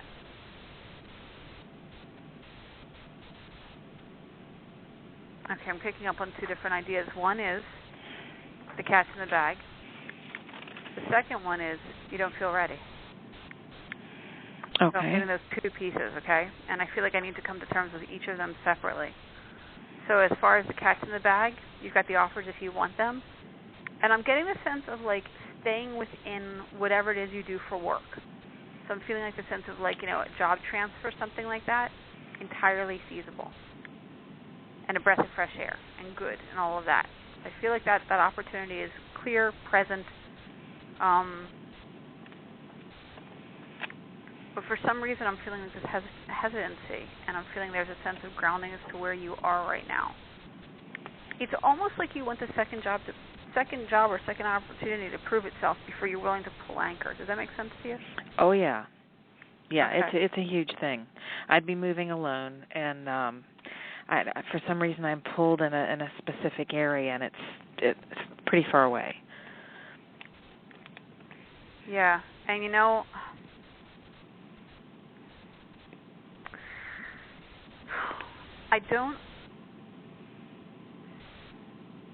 You know what? I want to back off from this, actually. The symbolism is kind of interesting coming through here. One is I'm getting the sense of you're picking up on misfortune with regards to a relocation, and I feel like I need to validate that. But the second part of it is there a name like horse or horseshoe or something like that that's actually directly connected? No, I love horses, but no. You love horses. Okay. Yeah. Okay. You know, I wouldn't be surprised if there's a location, and I would say even Google this on the internet, because I keep being shown this horseshoe, and sometimes we get symbolism. It's just literally like something like good luck, bad luck, something like that, right? The idea of that. Okay. But in this case, with persistent symbol, it's kind of like a thought form, and you can just keep pulling on it and pulling on it and pulling on it to extract the energies and ideas that are there. And in this case, what I'm getting is literal, like literal horses, literal the name horse, the literal name horseshoe, something like this. That's coming in and has to do with a secondary place. So it's a two-part thing. It's the idea of that, and then the idea of the fortune or misfortune, right? And what I'm feeling is that you have the opportunity to take something that comes across as misfortune and kind of turn it around. So what I'm feeling is like if you want that leadership position and you want to go into it whole hog, you have that opportunity. But I'm very concerned with this idea of it's almost like a presentient and preconceived perception that you get there and what looks like it is like an ice castle. Like something that gets pulled out from under you, the contract isn't correct. It's almost like somebody saying, you know, here's a 2-year contract, and after 3 months they're like, well, you know, we changed our mind. Okay. So I'm very wary about what's coming to you, and I feel like if you are given an opportunity to contract into a new job, get somebody to review that contract with a fine-tooth comb. Got it. Make sure you know exactly what you're getting into. And that said, I feel like when those decisions come about, you might actually end up going with something where you're staying put, but the job transition happens anyway, and it's far more fortunate. So I guess what I'm getting to in point is just this idea of, yeah, there's opportunity there, but I feel like it's kind of illusory. I want to be careful about that. Okay. And I won't worry about second-guessing yourself. Get that information, get clear, and see if the same opportunity can't be had where you are now. When you do move, warmer and wider is what I'm getting. Wherever you're going, spread out. Warmer and wider. Do you have any opportunity of moving to the Southwest, like Arizona, New Mexico, something like that? Texas. For some reason, I just keep hearing, seeing. I'm sorry? That's warmer and wider, yeah. I keep seeing and hearing. I turn on the radio station. I'm from Austin, Texas, and I just keep seeing this. I'm like, why? And it's been going on for months. I mean, I can't ignore it. Go. Maybe just go on a visit. Just go figure out what's going on with that. Okay. You know? But what I do feel is a very strong sense of abundance around you. And I want to put that in a financial way and other ways, too. I'm getting not only abundance, but I'm just getting a very benevolent time of life for you. and it's very exciting, but I feel like it's just going to require a lot of management. And I'm also feeling, just to kind of add one more piece in here, because you've got a lot that's coming up here in this reading.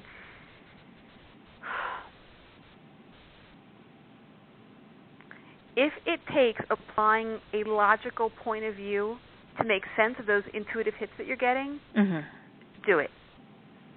Because what I'm feeling is like you're somebody that's headstrong, and you're wanting everything very logical, very logical, very logical. And what's happening is, as you pursue these new ideas, all that strength of your intuition is coming up very, very strongly. So classify it if you need to, test it if you need to, see if you can predict the next day's news if you need to, but start giving yourself some kind of validation cycle with your intuition too, because I feel like that light is getting stronger with you, and that's what's going to make you, frankly, what I feel is even more abundant, more successful in times to come. Okay. So good luck with all that. Thank you so very much. You're very welcome. Such a pleasure to work with you tonight, for real. Thank you. Take care. Take care. Have a great night. You too. Thanks Bye-bye. for calling, Ellen. Again, great advice. I mean, go over the contracts, check, go bigger, wider. I mean, it's all stuff for her to look into. So you're really giving people tonight, Rom, some things to do, which is great. Thank you. Yeah, I like to say that I give people their homework, but yeah, in her case, it's kind of interesting because what she's got also is she's got a background. You could tell she's being really, really logical to her approach towards things, and it's good. And I can feel all this, psychic sensitivity coming up in her, all that intuition. And it's almost to the point where the intuition is too big for the vessel she's got it contained in right now. So it's a time for her to take an opportunity to order that intuition and get it working for her best interest. Oh, well, that's the task at hand then. That sounds great. It'll be quite an adventure for her. No matter where she ends up, it'll be quite an adventure. So. I want the postcard from Texas. That's right. Oh, my goodness. Well, now we've got, let's see, Bonnie is here, and she's from North Carolina. And let's see, this thing is slow tonight. Bonnie, you're live on the air. Do you have a specific question? Hi, how are you? Good evening, We're Bonnie. all great. That's fantastic. Well, my question is, I have been looking for another job, and I have been doing my meditations. I have been asking for answers, and everybody is just quiet as a church mouse. So I'm hoping you can see that perhaps I'm not alone, and hopefully I can get a new job here soon. And let me just double-check on your name here, because before you go ahead, Rom, is it Bonnie or Benita? It's a little hard to read from the screen. It's Benita, B-O-N-I-T-A. Okay, thank you. Okay, go ahead, Rom. Sorry about that. No problem. Hi, Benita. Okay. So you're currently employed. You're looking for something else to do. Yes. You're waiting for an opportunity to come up, and you've been doing your legwork. Yes. All right. Let's see what comes up for you. Ooh, okay. So when I ask Spirit to help me out with this one, first thing that's coming up is the image of a Rolodex. The networking, I'm getting the word amplify networking. So it's going back and letting everybody know exactly what you're looking for. LinkedIn, calls, contacts, all of that. I'm getting the whole part about it's who you know, in your case, and what opportunities are there, and really talk about what kind of skills you have and exactly what you're looking for. Somehow what I'm getting is the word silence of the lambs. It's not like so much from the movie. It's the idea that you're being silent like a lamb. And that self-promotion is not where it needs to be with you. And I say that with love and respect. But people aren't hearing what you're looking for. I feel like your angels are hearing it. I feel like your loved ones in spirit are hearing it. I feel like your coworkers right now might be hearing it. But the people that can get you those jobs and get you those connections aren't hearing it. So what I'm getting is the word marketing effort, and I'm getting branding effort. And when I get branding effort, what that means is find a way to tell people what you're looking for in a sentence or two, right? That's another part that's coming up very strongly. Not the long-winded quality. And what I'm feeling is like you're somebody that would make an excellent descriptive writer. And you have an ability to recognize detail like crazy. Do you work in a field where you have to recognize detail like that? I'm actually an office manager for a little private Montessori school, so I work with kids all day. You work with kids all day. Oh, that's lovely. Okay, so you're hawking over them. Yeah. Basically, okay. So that's the attention to detail. It's like literally you have a detail. Your detail is the children. What I'm feeling is, yeah, and that's what I'm saying. Here we go. The kids may know what you want. The other people may know what you want. So a lot of it is just getting that out there in a way that is more recognizable to people. There's just a feeling of like you're being a little too quiet for your own best interest right now. And what I'm getting is that there's concerns coming up about like looking like a peacock and spreading your feathers and all of that. But for better or for worse, that's what's needed now. A way that you can find a way to get yourself out there and be known in a big way. And what else is coming up for me is, I don't know if you're going to continue in your field, but I know there are publications by the various educational bodies when they're looking for one-ads and stuff like that. And what I'm getting is a sense of you need to go beyond that.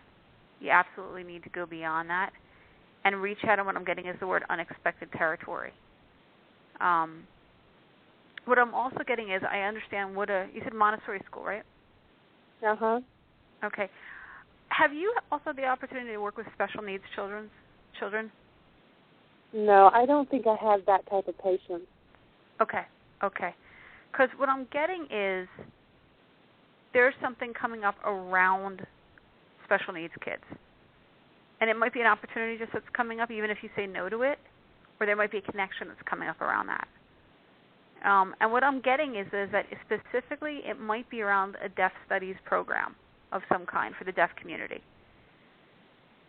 So if you have people with contacts there, make sure you let them know what you're doing as well, what you're looking for. And again, if it's not there, I feel like I'm seeing links, and the links might be there. Links, LinkedIn, contacting, networking. So the first part of it, just to get back to the focus of reading, is that centralized marketing plan, and get out there and get beyond doing what you're currently doing with that. And what I want to just ask Spirit, is there anything else that is in the way with this? Is there anything that's limiting you or holding you back or anything like that?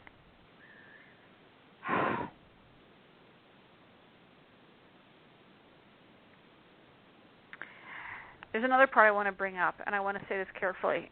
The word would be overshoot the rejection letters, in which case I mean there are many fields, like, say, for example, in writing, where you pitch to different agents and you expect to get the majority of the responses back as rejections.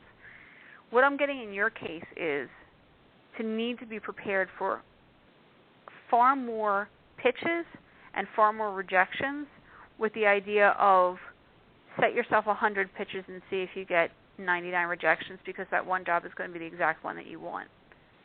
And a lot of it, again, is depersonalizing. All this seems to be coming up about the ego, taking the ego out of it, marketing yourself, not worrying about the ego, and being able to prepare to handle rejection without the ego. So I just want to wrap it up like that. If you keep putting it out there, I feel like you'll be met with success, but I do feel like it's going to take more legwork on your part, more of the practical legwork, and then I see things changing. So give it some time, get your plan out there, talk to your people, and I feel like there's no way to get around just the legwork with it. Now, I signed up for summer classes for computer cybercrime type of classes. Do you see that going anywhere? Did I waste my time? Am I wasting my time? Because that's totally I heard cyber something. What was it? Cybercrime. It's a IT class. Cybercrime. Yeah. Let me take a look at that very separately. I'm getting hobbyists. I don't know if that's going to be the thing that gets you employed full-time. But what I'm getting is the word boutique firm.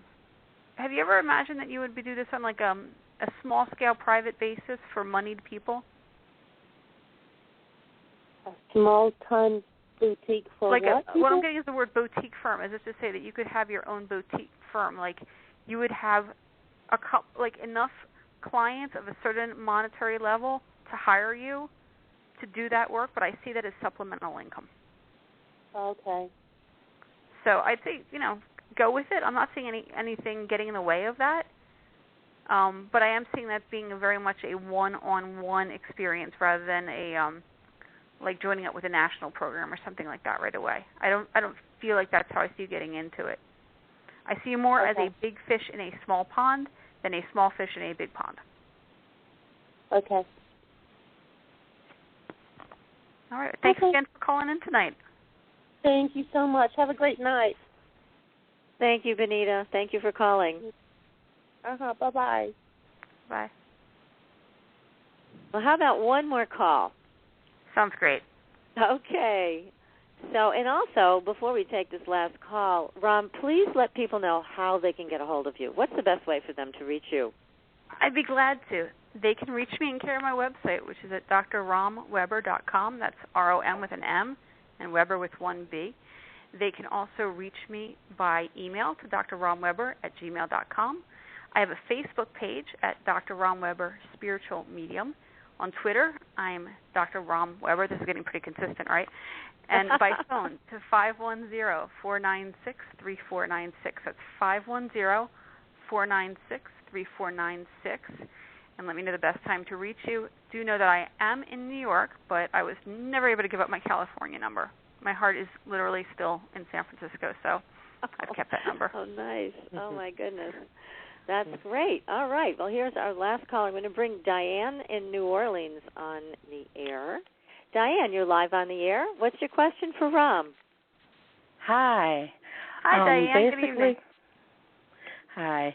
I'm basically going to have surgery in less than 2 weeks from now on my neck. And 4 to 6 weeks after that, I will have surgery on my back. I wanted to find out how will I do and what kind of job will I get into after, because right now I work as a caregiver, so I won't be able to come back and do what I do now. That's very interesting. Okay, so let's just start out with the part where, just to clarify, I'm not a medical doctor, so I can't treat, prescribe, or diagnose. I will take an intuitive look at the conditions surrounding your health and well-being, and then take a look at the work around the job afterwards, okay? Okay. So first of all, what I am feeling most strongly is that the relief that you experience from these medical procedures is going to make you one happy person, okay? So that's the strongest thing that comes up, okay? So obviously okay. Successful procedures, but it also means, wow, you will be taking inventory of just how much discomfort you have been in. And I feel like when that point comes and you've healed enough to start enjoying that, I feel like you might be taking a break from the workforce for a bit, okay?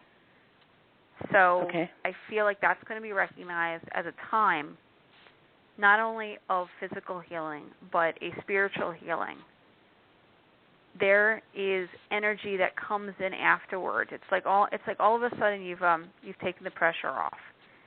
And what I'm feeling is that not only does your body physically heal, but there's an opportunity for check-in. And I actually want to recommend a book of which I have no connection to the author, but it's really appropriate right here. It's a book called Something More by Sarah Ben Bresnak. And it's a book that talks about little things you can do to kind of get back in touch with the parts of your soul that you've left behind due to stress or, things that you've had to take care of in life, or one thing or the other, or just, burnout. And they're just small exercises, but they reconnect you. And something like that would be absolutely wonderful to have on hand during this time, because I see that you're going to be reconnecting a lot, reconnecting with your body, reconnecting with your soul. As far as work goes after that, okay? Okay. Let me hear you speak your name and your birth date, please. Diane, 10/23/57. Okay. I'm sorry? I'm sorry, you didn't need to give me a year. I just wanted the birthday and birth month, but nonetheless. Let's see here.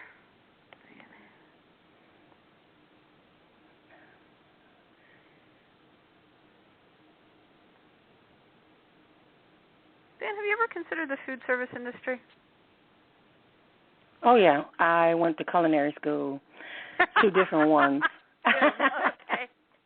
And I still bake. So, yeah, I'm a pastry chef, too, on the side. And Oh yeah. My God. Now, I got to tell you why this came up. Because there's a little technique you can use. And before the show hit, I do what it's called a cognitive dump, and it means that I let my mind just go and relax before we get on air. And what I've got in front of me is I was playing with the names of our hostesses this evening. And literally what's sitting in front of me, I got to tell you guys, this is hysterical. I kept getting, I was working with the names Patricia and Helene, and I kept saying the Trisha, Misha, Risha. Sorry about that. My phone keeps going off of me. And I got Richelin, and I kept getting Michelin Man or 4-star chef, like the Michelin restaurants. And I said, somebody I'm going to work with tonight is going to have that experience. So know your people, your guides, your angels, your loved ones, who's ever given me this information, knows that and has been giving me that information since before we even got on air. So I would say get back into that and send me some food. We'll take the pastries. Take the pastries. And what I'm getting is a real sense. Please write it down. Write down your talents and get that information out there. I know that right now you are very well respected where you are. But if you want the opportunity to take this bigger, that opportunity is there for you. And it's really being given as a gift. So you have the gift of this skill. You have the gift of delighting people's hearts and stomachs. And see if you don't want to put that into some kind of book form and get that out there in a way that you feel comfortable with, because I feel like now is the time. And if you haven't done that 4-star restaurant work or that 5-star restaurant work, I think Spirit's been with you all along tonight. So give it a go. Okay. Sure will. All right. Best of luck to you, and best of luck Thank you so much. On a speedy and complete recovery to you. Thank you. You're welcome. Thanks for your call, Diane. Thank you. Wow. So much great information. Well, Rom, please, again, give everybody the many ways that you can be contacted in case people want to have a private reading with you or participate in one of your classes. Great. Thank you so much. I'm Dr. Rom Weber, and you can reach me at communicationsinspirit.com. That's the original name for my website, but you can also get to it with drromweber.com. And by phone to 510-496-3496. Again, that's 510-496-3496. You can follow me on Facebook. I have a page at Dr. Rom Weber with 1B, Spiritual Medium. On Twitter, Dr. Rom Weber. And then also, which is the one that I'm missing, email, drromweber@gmail.com. I think that's everyone, right? Yeah, so you've got all kinds of ways for people to reach you and follow you on Twitter and join up with your Facebook page and everything else, so it's great. You've taken care of every aspect of social media, so it makes it very easy for everybody. Great. But, Rom, thank you. It's been such a pleasure. You've given our callers such wonderful, insightful information, which I hope they'll take to heart and find a way to integrate in their lives and make everything better for themselves. Oh, thank you so much. You're very welcome. It's been such a pleasure working with all of you tonight. Thank you all, Patricia and Helene. And then, of course, we have Becky handling the callers. And then we have another Patricia on numerology, right? I got everybody? That's right, Patricia Kirkman. We've got the whole crew. So wonderful. Thank you once again. Thank you, Rom. We'd love to have you back. So we'll be in touch. And again, thank you so much. Really appreciate it. You're very welcome. Yeah, great reading. Thank you. Yeah. So, Helene, this has been wonderful. What an exciting night for us here. I got to say, I was incredibly impressed. She's extraordinarily professional, has incredible life experience, and, an incredible intuitive. Yes. And was able to really hone in on people in a remarkable way. Yes, and that clinical background that Rom has is so valuable. I mean, it's something that she can apply with every person that she counsels. It's just tremendous, a tremendous life experience that she's sharing with everybody. Yes, she found her true calling. Yes, yeah, it is. It is. Yeah. And we have something I want to make sure we leave a few minutes time to talk about. We have something we want to invite everybody to, which is prayers for Becky. And this is Becky Andreasen, who is our former co-host here on the show. And she's going through some major health issues. And you and I, Helene, we're leading a prayer circle via conference call, which is going to be next Thursday, so a week from tomorrow in the evening. And please, it'll be in our newsletter, so make sure you're signed up for Helene's newsletter at angelslighthouse.com. Make sure that you're signed up on supernaturalgirls.com so that you can be in the loop with the time and the conference call number to call. And if you can't make it onto the conference line, you can certainly sit in meditation and join us that way to send healing prayers to Becky Andreasen. And I know there's going to be a lot of people on that call. We're going to have a tremendous amount of energy to send to Becky for a very quick recovery, we hope.